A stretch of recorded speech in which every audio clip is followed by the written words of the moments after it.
Everyone, good morning. আশা করি তোমরা সকলে খুব ভালো আছো, আর আমরাও কিন্তু বেশ ভালো আছি। আমার আজকে আরও একটা নতুন ব্লগে তোমাদের সকলকে জানাই অনেক অনেক স্বাগত। আজকের বারটি ছিল বুধবার, আর এখন ঘড়ির কাঁটায় বেজে গেছে ঠিক সকাল 6টা। আর এখন থেকে তোমাদেরকে সাথে নিয়ে আমি আমার আজকের দিনটি শুরু করলাম।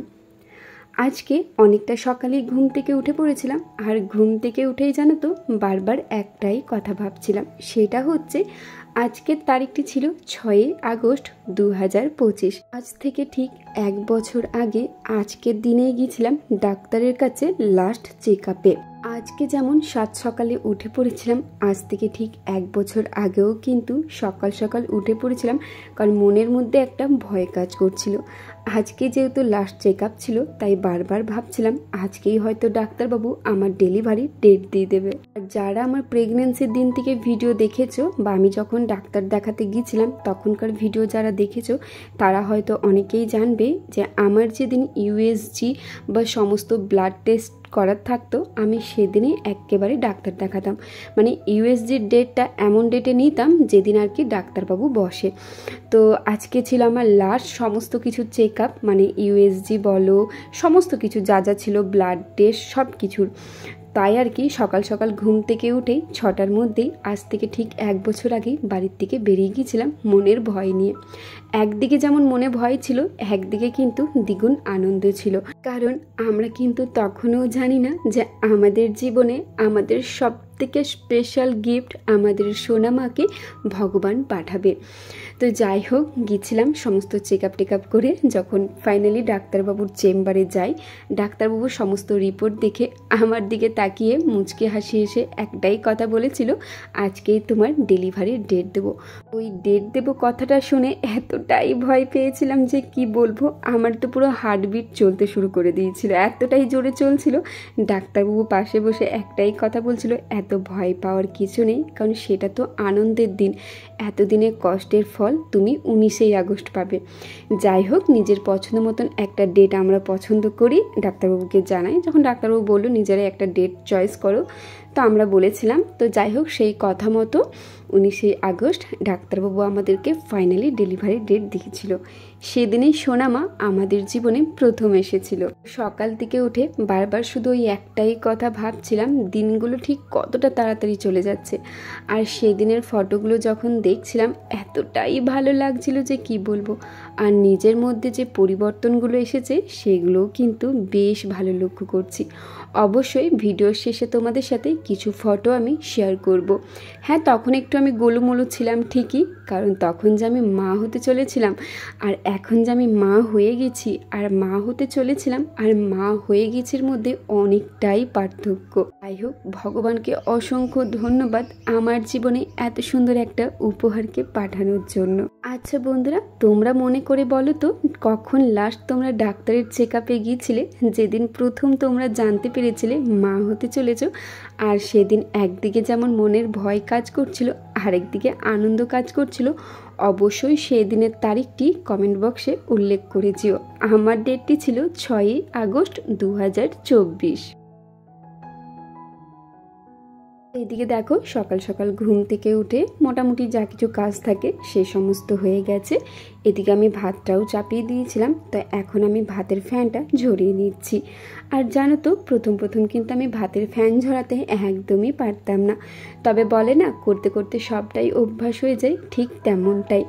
তো ওইদিকে যাকে ভাত হচ্ছিল, আমি কিন্তু সবজিটাও কেটে নিয়েছিলাম। এখানে একটা চচ্চড়ি হবে বলে সবজিটা কেটে রেখেছিলাম, তো সেটাও এখন ধুয়ে দিলাম। আর এখন আমি চলে এসেছি পিসি শাশুড়ির বাড়িতে, মানে আমার পিসির বাড়িতে।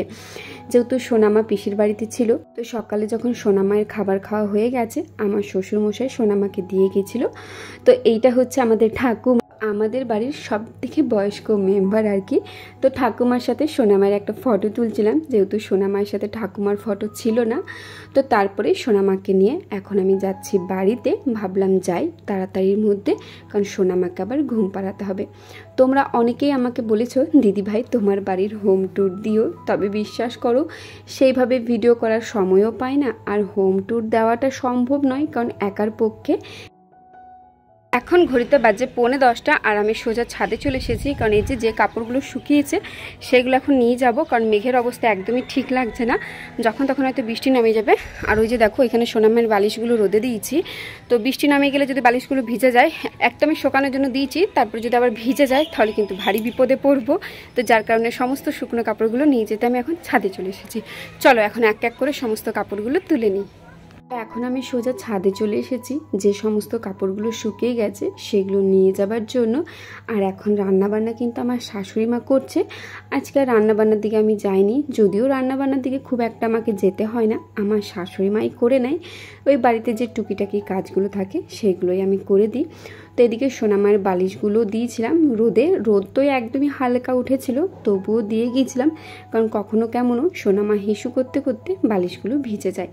তো এইগুলো এখন চলো সামনেটাতে রেখে দিই। আর তারপরে দেখলাম তোমাদের দাদা ভাইয়ের প্যান্ট ছিল, আর সোনামায়ের যে কাঁথাগুলো শুকিয়ে গেছে সেগুলোও ভাবলাম একেবারে নিয়ে চলে যাই, কারণ এই বারবার ছাদে আসতে জানো তো একদমই ভালো লাগে না, এতটাই ক্লান্ত লাগে যে কি বলবো। তো ভাবলাম যখন এসেছি তখন সবটাই নিয়ে যাব। বেশ কিছুজন দেখলাম কমেন্ট করেছো যে দিদি ভাই সোনামায়ের তো 19শে আগস্ট জন্মদিন, আশা করি সোনামায়ের জন্মদিন পালন হবে, আর কেমনভাবে পালন হবে, সোনামাকে সেদিন কেমন লাগছে দেখার জন্য এক্সাইটেড আছি। তো চলো আজকে তোমাদের সাথে শেয়ার করি যে আমার সোনামায়ের জন্মদিন হবে না হবে না। অবশ্যই জন্মদিন হবে, তবে সেটা 5 বছরের আগে না, 5 বছরের পর। আমাদের বাড়ির নিয়ম অনুযায়ী 5 বছরের আগে পর্যন্ত নাকি জন্মদিন করতে নেই, যদিও এই বিষয়ে আমার কোনো জানা ছিল না। এখন যেহেতু সোনামায়ের জন্মদিনটা এগিয়ে এসেছে, প্রত্যেক বাবা মারই যেমন ইচ্ছে থাকে যে কিছু হোক না হোক নিজেদের মতো করে সেলিব্রেশন করব, ঠিক তেমনটি আমারও ইচ্ছে ছিল যে সেদিন সোনামায়ের বার্থডে। সোনামা তো এখন সেভাবে কিছু বুঝে না, তবু আমাদের ইচ্ছে ছিল সেদিনটাকে সব থেকে স্পেশাল করার। তবে শাশুড়ি মাকে বলাতে শাশুড়ি মা বলল যে আমাদের বাড়িতে, মানে আমার বাড়িতে যে সমস্ত মেম্বাররা আছে, মানে আমার ননদেরা, তো কারোরই 5 বছরের আগে পর্যন্ত জন্মদিন হয়নি। তো সেক্ষেত্রে সোনামা যেহেতু আমাদের বংশের প্রথম সন্তান, তো যার কারণে বলল যে 5 বছরের আগে পর্যন্ত সেভাবে কিছু হবে না, শুধুমাত্র ঠাকুরের পুজো দেওয়া হবে। তার মনটা একটু খারাপ হয়ে গেল। তো ভাবলাম যেটা নিয়ম সেটা তো করতেই হবে, কারণ নিয়মের বাইরে গিয়ে আমি এমন কিছু করব না যেটাতে হয়তো ক্ষতি হবে কি না আমি জানি না, যদিও হয়তো কিছু হলো তো মনে তো একটা খটকা থেকেই যাবে যে ওইটার জন্যই হয়তো হলো। তো যার কারণে মনে আমি সেরকম কোনো দ্বিধা রাখতে চাই না। তাই ইচ্ছা আছে সেদিনে অবশ্যই মন্দিরে গিয়ে পুজো দেব, সোনামাকে সাথে করে নিয়ে যাব, আর নিজেদের মতো করে সেলিব্রেশন করব বলতে হয়তো বাড়িতে টুকিটাকি খাওয়া দাওয়া হবে, এর বেশি কিছু না। তবে হ্যাঁ, আমারও খুবই ইচ্ছা আছে, আর তোমাদের দাদা ভাইয়েরও খুবই ইচ্ছা আছে সোনামায়ের 5 বছরের পর একবার বড় করে সেলিব্রেশন করব। তবে সেটা ইচ্ছে আছে, জানি না ইচ্ছেটা পূরণ হবে কি না, কারণ অনেক সময় আমাদের ইচ্ছে থাকে তবে কোনো কারণবশত হয়তো পূরণ হলো না। তবে এখন আর সেসব কিছু বলবো না, যেদিন হবে সেদিন অবশ্যই তোমরা জানতে পারবে। আচ্ছা বন্ধুরা, তোমরা বলো তো তোমাদের বাড়িতে এই রকম নিয়ম কি কারোর আছে যে 5 বছরের আগে পর্যন্ত জন্মদিন করতে নেই?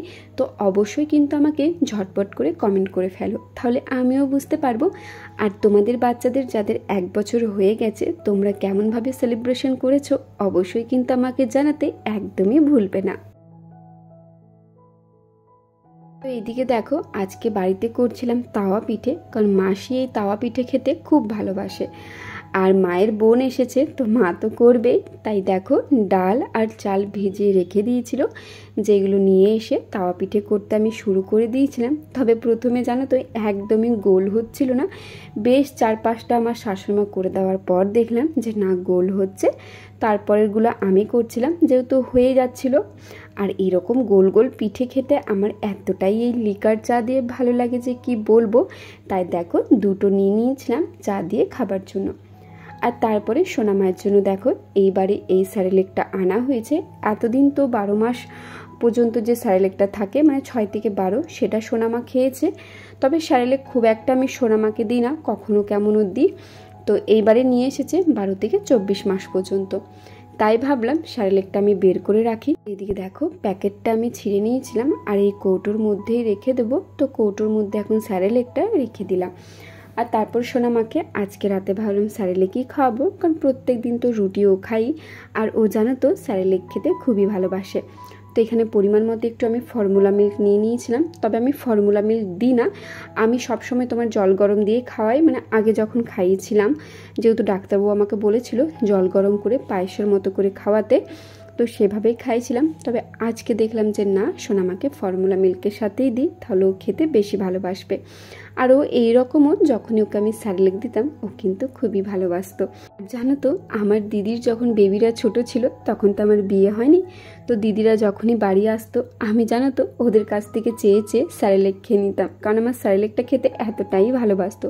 তবে সেটা দুধ দিয়ে বা জল দিয়ে নয়, শুকনো স্যারেলেকটা খেতে বেশি ভালোবাসতাম। তো যাই হোক, এদিকে দেখো সোনামায়ের জন্য স্যারেলেক আর পরিমাণ মতো জল নিয়ে নিয়েছিলাম। চলো এখন সোনামাকে এই স্যারেলেকটা খাওয়ানো যাক।